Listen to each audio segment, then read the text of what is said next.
Welcome to Tarot Tuesday for the week of October 14th. This is for Cancer. Cancer, happy Libra season.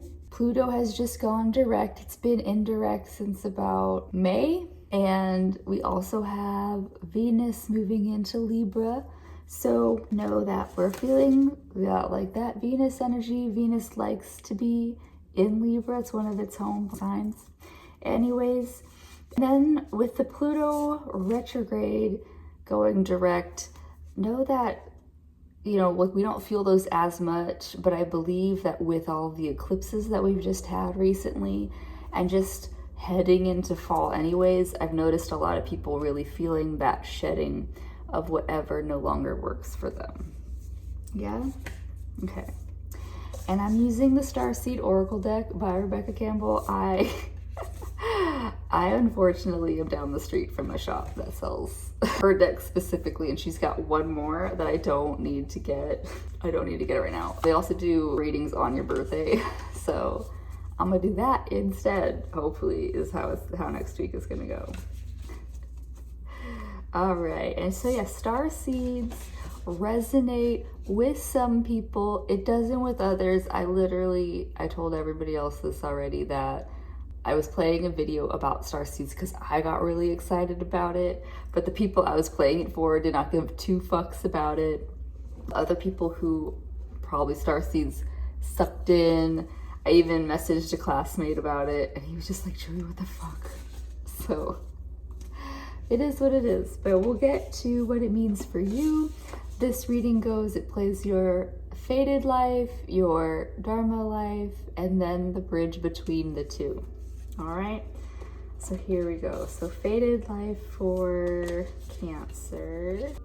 This is you. Called, soul gifts and training. It's time to step up. So Cancer, I would say, yeah, especially eclipse season, but with the Pluto stuff as well.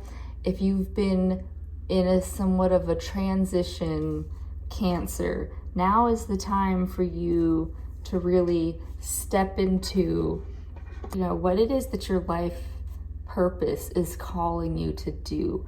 And it might mean something like, because even if it's going back to school, it doesn't have to be doing a whole ass degree or anything. There just might be something you want to learn, get better at. I was gonna hang them up here, but I just like made all these little felt things. Getting better at sewing would be a thing that I would like to do. And those are just things that you have to train. Even if it's just learning how to cook something that you want to eat more regularly, or just that call to eat a certain thing more regularly. Cancer, just give in to what your body is telling you need right now. That's what the fated life is saying, but your dharma life is saying.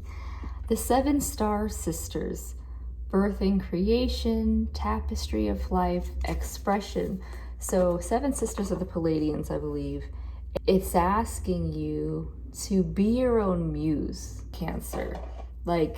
You're wanting to step up and do something, but you have to inspire yourself to get those creative juices flowing. And so here it's like they're literally dancing, and even just dancing is a self-expression. Like, do we need to be the best singer in the world to sing? No. Do we need to be the best dancer in the world to dance? No. These are just natural parts of humanity and how we want to express and create for ourselves. So Cancer, even just doing a little bit of dancing or singing will tap you into your sacral chakra, which we may have talked about last week. I don't remember. I feel like I talked to somebody about that. But it will tap into your sacral chakra. Your sacral chakra also can be tapped into through foods, things like adding honey or sweet fruits, things that are more of like this color. Look at this, awaken that sacral chakra right here. It's just a way to find, oh, now we're actually mad at the truck. Sir.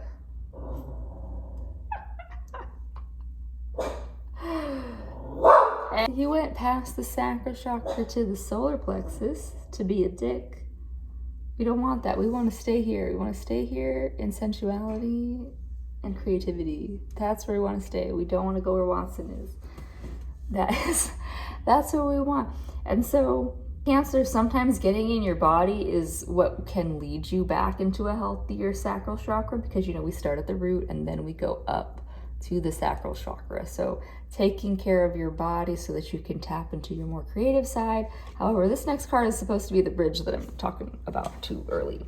The Sea of Mintaka. Seeing potential, bringing consciousness to light. Bringing unconsciousness to light. So Cancer, tapping into your literal dreams. Tapping into your literal dreams. So Cancer, how are you sleeping at night? How are you in your dream space? I had to tell somebody else to, cut out sensory things when you're going to bed. So don't fall asleep with the TV on. Turn off all the lights or get light blocking shades so that you can tap into your full deepest rest, so that you can know your deepest dreams that come up when you're sleeping. Tapping into your dreams is going to help you to tap into that call. You can't hear the call if you're tired. You can't hear the call if you're hungry or malnourished in any way, shape, or form. And it will come out through your creative expression. And so sometimes, we're not all artists that, literally produce art for the sake of money production. All of us are artists for the sake of it is an expression of our uniqueness in the world, and we just live it. So Cancer, find ways that you can express yourself naturally is what the cards are saying for you this week. All right, Cancer, well, happy Libra season, and I'll see you next week. Bye.